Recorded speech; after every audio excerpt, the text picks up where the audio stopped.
Alright, तो shift ख़त्म हो गई है और आज 4 घंटे के लिए बुलाया था मुझे। बट एनीवेज मुझे आपको ये बात बतानी है कि आप अंदर तब तक रहो जब तक आपकी बस के लिए निकलने का टाइम नहीं आ जाता, क्योंकि यहाँ पे ठंडी बहुत होती है, सबको पता है। बट अभी स्प्रिंग चल रही है, फिर भी बहुत ठंडी है। तो सबसे पहले आपको यही करना है, जैसे ही आपकी शिफ्ट ख़त्म होती है आप गूगल मैप्स खोलो और उसमें पहले से होम और वर्क ये दोनों चीज़ों के एड्रेस सेव हो जाने चाहिए। अब जैसे मुझे यहाँ से जाना है लेफ़्ट, तो मुझे एक एक स्टेप पे डायरेक्शन पता होना चाहिए, मुझे खोना नहीं है यहाँ पे, क्योंकि बस एक बार मिस हो गई तो फिर लेट हो जाते बहुत। तो आपको पहले से एड्रेस कर देना है सेव, ताकि आप सही रास्ते पे जल्दी से पहुँच पाए और आपका टाइम बच जाएगा। नहीं तो बार बार आप लोकेशन डालोगे तो बहुत टाइम वेस्ट हो जाएगा। एक और चीज़ आपको ये प्लान करनी है रास्ते में कि जब तक आप बस के रास्ते में जाते हो या फिर बीच में जो भी स्टॉप्स आते हैं, आपके ऊपर जो भी घर की रिस्पॉन्सिबिलिटी होती है, जैसे फॉर एग्जांपल आपको कुछ ख़रीद के लाना है या फिर आपको कहीं से कुछ डिलीवरी लेके आनी है, तो टाइमिंग और ये सब इस हिसाब से आपको प्लान करना पड़ेगा। जैसे वॉलमार्ट में आपका ग्रोसरी पिकअप का स्लॉट है, तो आपको पता होना चाहिए कि उस टाइम पे मेरी शिफ्ट है और शिफ्ट के जगह से ये वॉलमार्ट वॉकिंग डिस्टेंस पे है, तो मैं ये वाले वॉलमार्ट से पिकअप शेड्यूल करता हूँ, या फिर इस तरीके से मैं बस रूट प्लान करता हूँ। तो ये सब चीज़ें आपको यहाँ पे आओगे तो धीरे धीरे आपको पता चल जाएगी। So before boarding the bus मुझे कुछ चीज़ें लेनी है, तो वो चीज़ें पहले मैं ख़रीद लूँगा, फिर मैं बस बोर्ड करके घर जाऊँगा। फिर मैं आपको लंच भी दिखाता हूँ, क्योंकि मुझे पूछा गया था कि भाई जिस दिन नॉर्मल लंच होता है वो तो समझ में आया, लेकिन जिस दिन काम भी है उस दिन आप लंच में क्या करते हो। तो आज मैं आपको मेरे लंच का इंतज़ाम भी दिखा दूँगा। जब भी आप रास्ते में हो तब आपको कंटिन्यूसली रूट को मॉनिटर करना है, क्योंकि जो बसेस होती है वो कभी भी डिले हो सकती है या फिर अर्ली डिपार्ट हो सकती है। तो आज की जो मेरी बस है वो मोस्टली मिस ही होने वाली है, बट कोई बात नहीं, अगली बस देख लेते हैं। जॉब लगने के बाद आपके ऊपर सोशल डिस्टेंसिंग का और प्रिकॉशंस लेने का बर्डन बहुत ज़्यादा बढ़ जाता है, और उसका रीज़न यही है कि उन्होंने हमें ओरिएंटेशन के दिन बता दिया था कि अगर आपको एक बार टेम्परेचर हाई आता है तो हम आपको 5 मिनट देंगे, 5 मिनट के बाद फिर से आपको मेजर करेंगे, और फिर भी अगर आपका टेम्परेचर हाई आता है तो आपको 13 डेज़ तक क्वारंटाइन करना पड़ेगा, और फिर ही हम आपको वापस आने देंगे if you don't have any symptoms. तो अब जब वो बोले थे तो मुझे डाउट था कि वो 13 डेज़ बोले थे या 30 डेज़ बोले थे, लेकिन मैंने पूछा नहीं क्योंकि मुझे जानना नहीं है, because it's bad news in any case.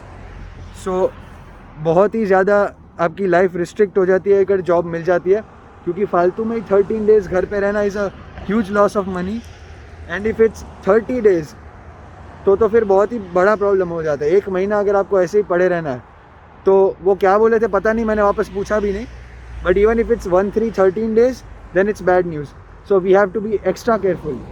Alright, तो अब मैं फाइनली घर पहुंच गया हूं, तो अब अच्छे से सब सैनिटाइज़ करके कपड़े बदल के और जितने भी कपड़े हैं सबको लॉन्ड्री में डाल के, क्योंकि आज संडे है तो आज लॉन्ड्री डे है यहाँ पे, सैटरडे संडे वीकेंड, तो लॉन्ड्री लगा के फिर कुकिंग करेंगे।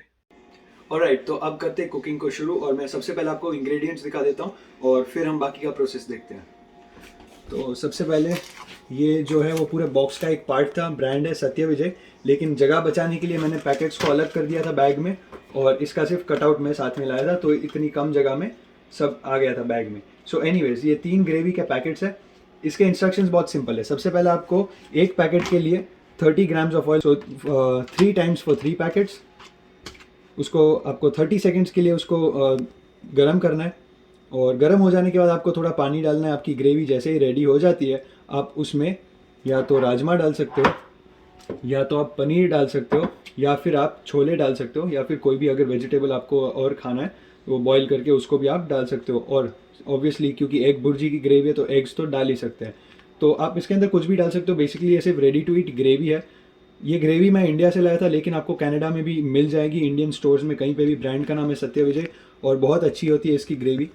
एक और चीज़ मैं आपको बता दूं कि अगर आपको पनीर डालना है तो आप वापस आके उसके लिए वेट नहीं कर सकते हो, क्योंकि ये इतना फ्रोज़न होगा, तो आपको या तो सुबह ही उसको रेफ्रिजरेटर में नीचे ट्रांसफ़र करके थॉ होने के लिए रख देना चाहिए, या तो फिर आप कुछ और यूज़ कर लो जैसे राजमा या फिर छोले। अब हम जब ग्रोसरी शॉपिंग के लिए गए थे तब मैंने आपको दिखाया था कि हम राजमा और चिकपीस के टिन लेके आए थे, तो उस तरीके से आप ला के उनको फ्रिज में रख सकते हो। ऐसे ही दिन पे ये काम आता है कि आप उस दिन कुकिंग नहीं कर सकते हो, बहुत थक जाओगे आप। मैं तो फिर भी आज 4 घंटे के लिए गया था, लेकिन जो 8-8 घंटे की शिफ्ट में जाते हैं उनको पता रहता है कि वापस आने के बाद बहुत ही ज़्यादा खुद की बैटरी डाउन हो जाती है। तो अब ये हो गया वेजिटेबल। अब 3 पैकेट्स क्यों, आपको बनाना ही बड़ी बड़ी क्वांटिटी में, ताकि आपको रात को भी काम आ जाए और सुबह भी काम आ जाए अगले दिन, क्योंकि यहाँ पे रोज़ रोज़ हर एक टाइम आप कुकिंग नहीं कर सकते हो। तो ये हो गया हमारा वेजिटेबल का इंतज़ाम। इसके बाद बहुत ही सिंपल सा है, ये सूरज की 10 नान आती है, उसको सिर्फ सेक के आपको खा लेना होता है, क्योंकि ये बनाना भी डिफ़िकल्ट है, रोटी बनाना है वापस आके उस दिन। सो या $3 की 10 नान आई है, और उसको बस यही बटर से, जो हमने लिया था गेली का बटर, उससे इसके ऊपर सेक के आपको आपका लंच रेडी बेसिकली इतने में हो जाएगा। तो आपको ना ही ब्रेड खाने की वो ज़रूरत पड़ जाएगी, फिर भी ये मैदा ही है लेकिन एटलीस्ट आपको थोड़ा टेस्ट आएगा। सो या लेट्स बिगिन। अब ये है लाइट की स्विच, यहाँ पे नीचे आपको थोड़ी ज़्यादा अच्छी लाइटिंग हो जाए उसके लिए, और ये है एग्जॉस्ट का स्विच। अब ये मैं चालू इसलिए नहीं कर रहा हूँ, नहीं तो फिर आपको मेरी आवाज़ नहीं आएगी वीडियो में। ये एग्जॉस्ट है और वहाँ चिमनी से इसका पूरा धुआं जो भी होता है इसका वो बाहर चला जाता है, बट इसको अभी हम बंद रखेंगे। इसके बाद एक जो भी आपकी ग्रेवी होती है उसको अंदर डाल देना है।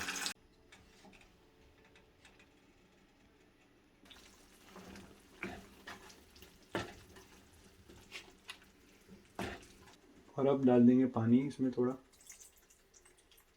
और ये अभी स्लो फ्लेम पे चल रहा है ताकि जितना भी पानी है वो थोड़ा इवेपोरेट हो जाए। तो ये हो गया लंच रेडी। ये है हमारी नान, ये इसमें योगर्ट डाला है हमने वेजिटेबल में, ताकि जो एक्सेसिव स्पाइस हो वो कम हो जाए। और ये कल जो एक्स्ट्रा राइस बनाए थे वो माइक्रोवेव करके रख दिए हैं। ऑलराइट, तो अभी जैसा आपने लंच देखा वैसा नहीं होगा। मैंने नान इसलिए बनाई थी ताकि मैं आपको वेजिटेबल का भी दिखा दूँ और नान का भी दिखा दूँ एक ही वीडियो में, नहीं तो आप थक के आओगे और आपको ऐसा ही लगेगा कि भाई मैं सिर्फ ब्रेड बना के खा लूँगा, मुझे चलेगा। तो ब्रेड और सब्ज़ी कैसे भी करके आपका हो जाएगा और खा पी के आप सो जाना। उसके अलावा एक और ज़रूरी चीज़ है, वो ये है, ये हीट बैग है। ये ज़रूरत पड़ेगी आपको, क्योंकि यहाँ पे शुरुआती दिनों में बहुत चलना पड़ता है। अब क्योंकि हमने लंच से पहले कपड़े वॉशिंग मशीन में डाल दिए थे, अब तक उसका धुलना ख़त्म हो गया होगा, तो अब उसको निकाल के हम डाल देंगे ड्रायर में 60 मिनट्स के ड्राइंग के लिए।